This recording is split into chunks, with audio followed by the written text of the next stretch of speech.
So, good morning STEM A12. Ngayon, supplementary lang to ng ating discussion kahapon regards sa uniformly accelerated motion in horizontal direction. So, sabi ko nga, kapag usapang UAM or uniformly accelerated motion, from the name it suggests, constant tayo ng acceleration. Kaya po, yung ating velocity in a motion of uniformly accelerated motion is still constant. So, constant din po yung velocity natin per unit time. Kaya po, meron tayong constant acceleration. So, from referring to this example ng drawing concept regards sa ating UAM in horizontal direction, papansinin nyo, we have here, so, at 1 second, yung velocity niya is 10 meter per second. So then, after 2 seconds, naging 15 meter per second. And doong third is 20 meter per second. Nung 4 seconds is 25 meter per second. So, ano yung naging increment natin pagdating naman sa 5 seconds? So, yung magiging velocity natin is 30 meter per second. Kaya po siya tinawag na constant acceleration in UAM. Di ba alam natin na yung formula for acceleration is equal siya sa BF minus VI all over time, di ba? So, for example po, ang kukunin natin is yung ating acceleration from starting 0 meter per second going to this 4 seconds. So, ibig sabihin, yung ating initial velocity is 10 meter per second and yung final velocity natin is 25 meter per second. So, 25 meter per second minus 10 meter per second. And syempre, yung time, ilan yung pagitan ng time na nakalipas dito? So, we have 1, 2, and 3. So, we have 3 seconds. So, acceleration is equal sa 25 minus 10, that is 15. So, kopya natin yung unit, that is meter per second, all over 3 seconds. So, yung acceleration po natin is 5 meter per second squared. So, try naman po natin sa iba. Dito pala, 30. Tingnan natin kung magiging kaparehas lang na 5 meter per second. So, try naman natin from 2 seconds, so 15, then going here.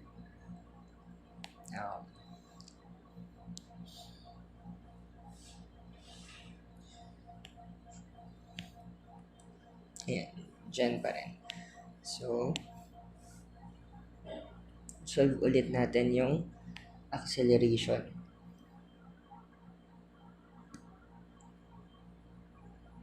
So, baguhin lang natin to.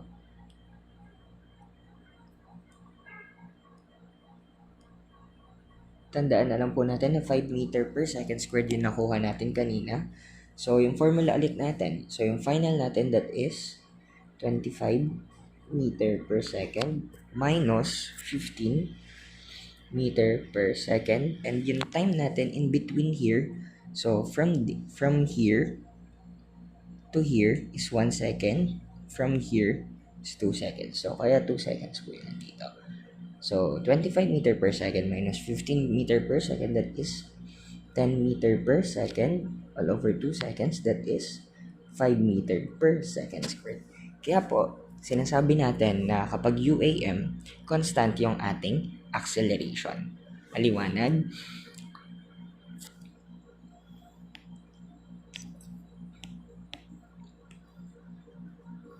So, ang unit po ng acceleration is lagi po siyang meter per second squared. So, napansin ko sa kahapon na mga setwork nyo, so, na yung velocity, nagkakaroon siya ng meter per second squared. So, sa acceleration lang po tayo, merong meter per second squared. So, ito. So, kahapon, nag-introduce tayo ng 4 na equations sa UAM. And then, dinetermine natin or dinerive natin yung mga formulas. So, yung unang formula, ito, this one. So, So, this one, itong formula po na to, yung BF is equal sa VI plus AT, galing siya sa formula ng acceleration.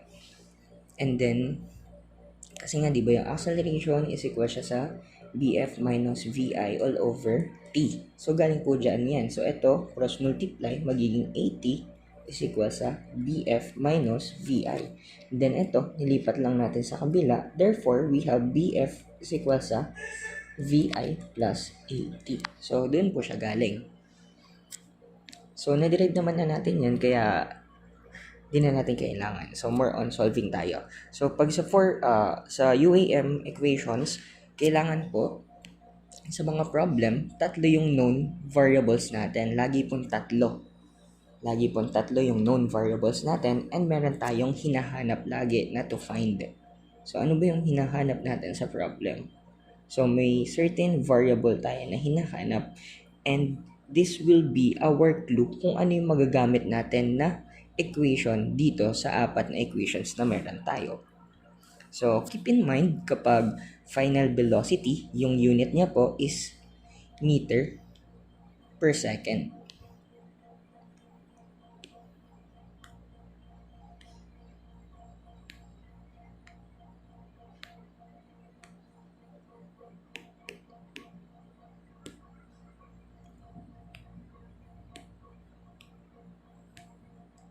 Ba't nag-automatic? Wait lang. So, ayun.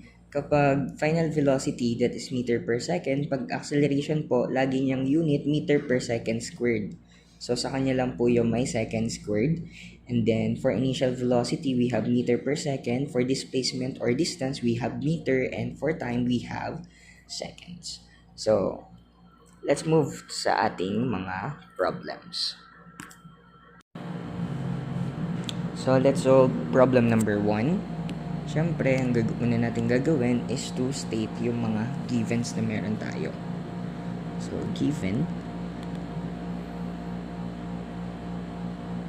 So, basahin ko muna. An airplane accelerates down a runway at 3.20 meter per second squared for 32.8 seconds until it finally lifts off the ground. So, determine the distance traveled before takeoff. So, pinapanap sa atin yung ating distance bago siya lumipad. So, for the given, sabi dito, meron tayong acceleration. So, acceleration is equal to 3.20 meter per second squared. And for the time, we have 32.8 seconds. So, di ba sabi ko nga, kailangan tatlo yung known variable natin. Alam naman natin na lahat ng bagay is naka-stay lang yan unless nag-move. So, automatically, yung initial na velocity na meron tayo is 0 meter per second. Kasi at rest siya bago siya gumalaw, di ba? So, we have VI is equal to 0 meter per second. Ngayon, yung pinapanap daw is yung ating distance. So, ano ngayon sa 4 UAM equations yung maaari natin gamitin to find the distance. So, check ulit natin yung mga equations. So, balikan natin ha. Tandaan natin, meron tayong acceleration, meron tayong time, meron tayong initial velocity. And yung hinahanap natin is distance.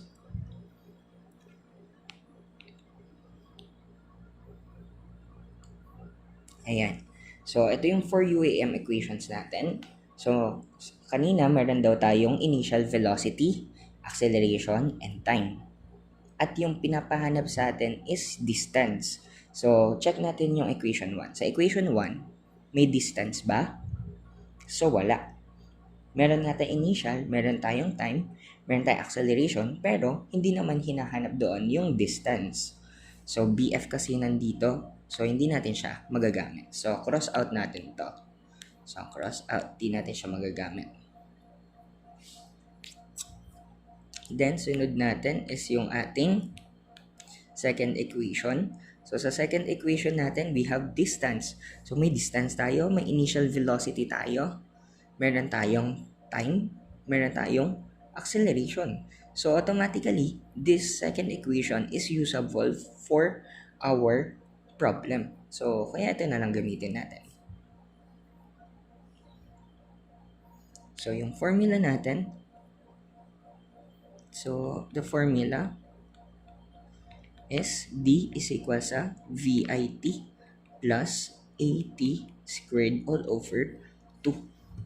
So, pinapano sa atin is distance. So, we have distance is equal to ang initial velocity that is 0 meter per second multiplied by time which is 32.8 seconds plus acceleration natin that is 3.20 meter per second squared multiplied by 32.8 seconds all over 2.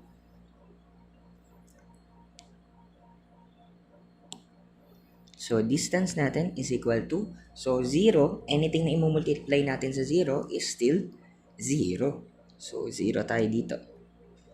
Plus, so 32.20, so kunin nyo yung mga calculator nyo para ma-compute natin ng sabay-sabay. So, we have 3.20 multiplied by, ay, naka-squared pala to. Yan. So, sorry, naka-squared po pala yun. That is acceleration. So, 3.20 times 32.8 squared all over 2. So, makukuha nating value is 1721.34. So, ano magiging unit natin dyan? So, pag distance, that is meters. So, distance po natin is equal sa 1721.34 meters. So, ito po yung ating final answer. So, sa cancellation ng units, kasi yung iba gusto nilang makita kung paano kinakancel yung units. So, pakita lang natin kung paano siya nangyayari. Ito lang yun yung area na to. Yan.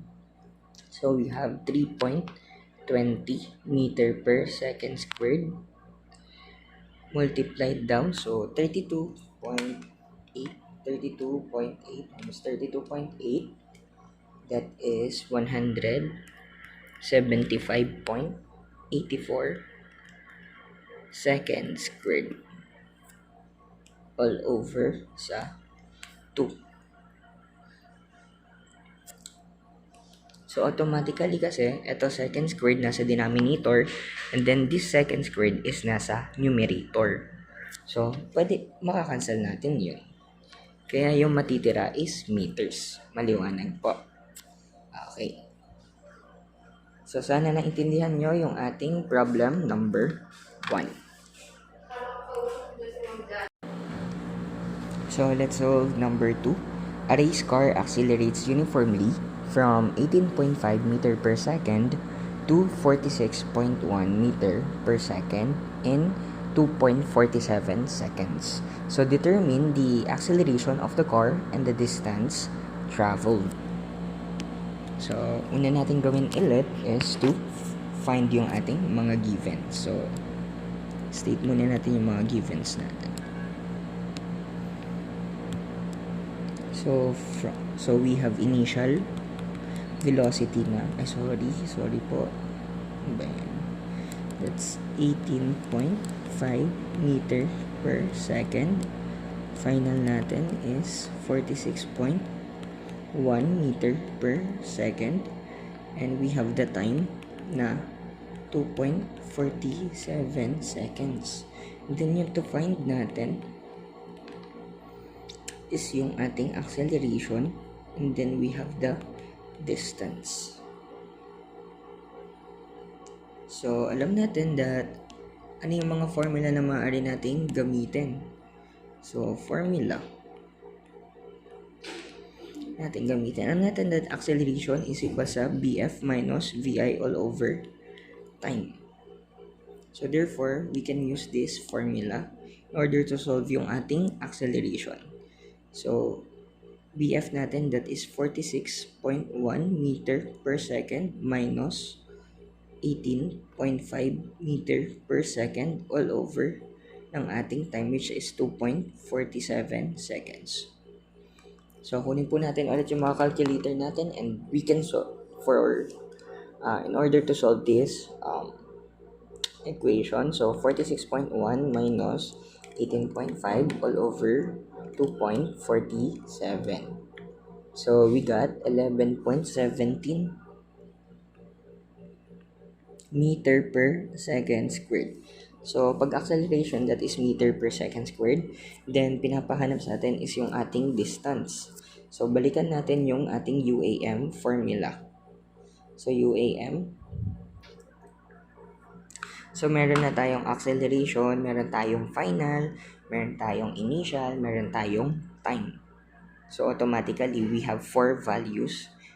And then, 4 known values, tapos isa lang yung variable na hinanap natin, which is yung ating distance. So, tatlo lang naman dito yung may distance, ito, and this one.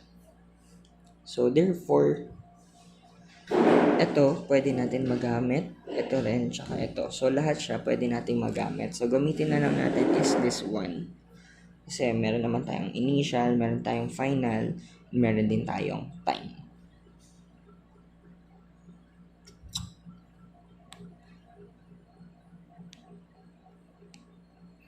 So, distance is equal sa BF plus VI all over 2 multiplied by time.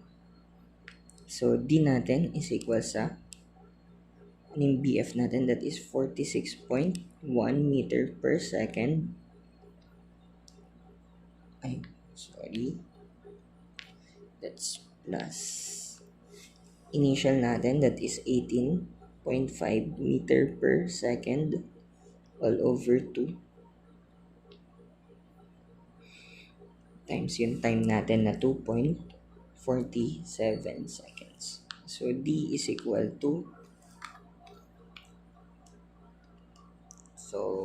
46.1 plus 18.5 all over 2. Then, nakamultiply itong quantity na yon sa ating 2.47. So, 2.47. So, we got 79.78 meters. So, let's try yung other formula. Try lang natin i-prove kung same lang din yung makukuha natin. So, doon we have D is equal sa VIT plus AT squared all over 2, right? So, distance is equal to, ano yung initial natin? That is 18.5 meter per second multiplied by 2.47 seconds plus yung ating acceleration na 11.17 meter per second squared multiplied by the time, which is 2.47 seconds raised to 2 all over 2. So, 18.5.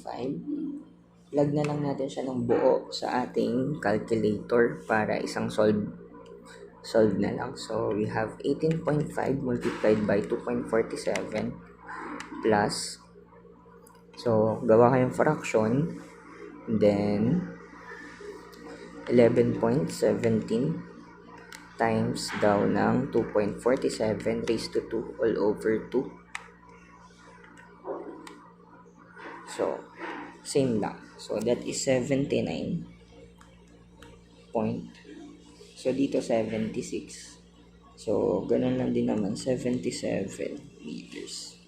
So, 1 point different lang naman. But still, same lang yung ating whole number na nakuha. Yan. So, last example for this supplemental video. So, given So, yung given natin, uniformly accelerated motion from rest. So, that is initial 0 meter per second. Then,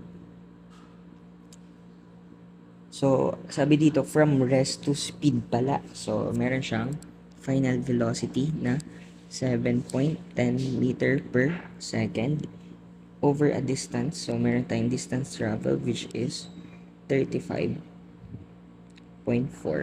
meters. So, pinapahanap sa atin to find is yung ating acceleration. So, alam natin that acceleration is equal sa BF minus VI all over time. So, di pala natin siyang pwedeng gamitin. So, di pala. So, balik tayo sa UAM equations. So, UAM equations. So, sorry, ito pala time. Dito, baka ma-confuse kayo. Plus po to. Yan. Yung ko na napansin. So, kanina meron tayong final, initial, and then we have the distance. So, alin dito sa mga to yung pwede nating magamit? Kaya na equation to solve yung ating acceleration. We have BF, we have VI, we have distance. So, ito, may BF, may BI, wala naman distance. Ito, may BI, kaso wala naman tayong time kasi BF yung meron tayo. Ito naman, may BF, may VI, wala din tayong time. So, itong third equation yung maaari natin gamitin.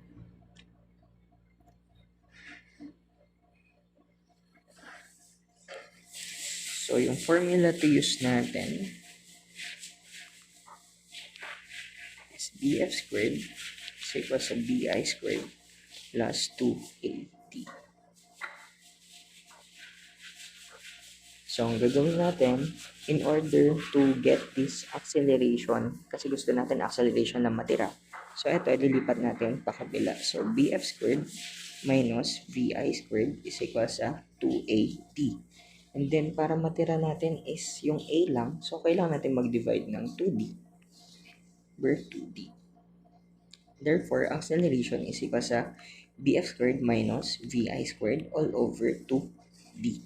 So, A natin, ano yung BF natin? That is 7.110 meter per second squared minus yung ating 0 meter per second squared all over 2 times natin yung distance natin. Yung distance natin is 35.4 meters. So, acceleration. So, dahil 0 to, automatically cancel na yan. So, plug lang natin sa calculator. We have 7.10 squared all over 2 times 35.4. So, we can get 0.71. So, that is 0.71 meter per second squared. So, ito po yung ating final answer. So, sana may natutunan kayo for this supplemental video. So, lagi lang po natin tatandaan kapag uniformly accelerated motion, constant yung ating acceleration. Therefore, yung rate of change natin sa ating velocity per unit time is still constant. And then dito, sa pagsosolve naman ng mga problems, ang technique na maaari kong maisuggest is to alamin muna natin yung mga variables.